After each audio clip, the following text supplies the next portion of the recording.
il est inutile de parler du bénéfice qu'apporte le jeûne, hein.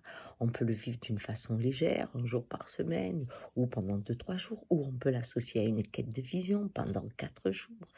Qu'est-ce que cela nous apporte?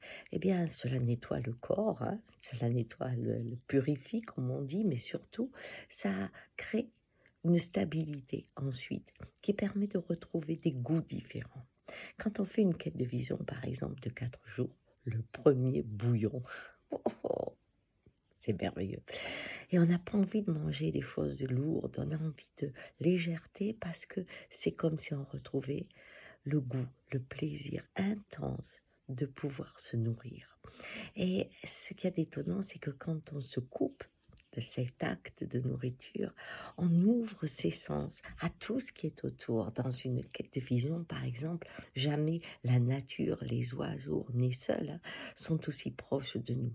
La connexion, le lien avec le monde vivant se révèle intense. On prive un axe, on ouvre les autres. Eh bien, c'est la même chose pour ce qui se passe au niveau de notre cerveau. Nous avons créé des outils magnifiques, mais qui sollicitent en permanence notre cerveau. Il mange tout le temps.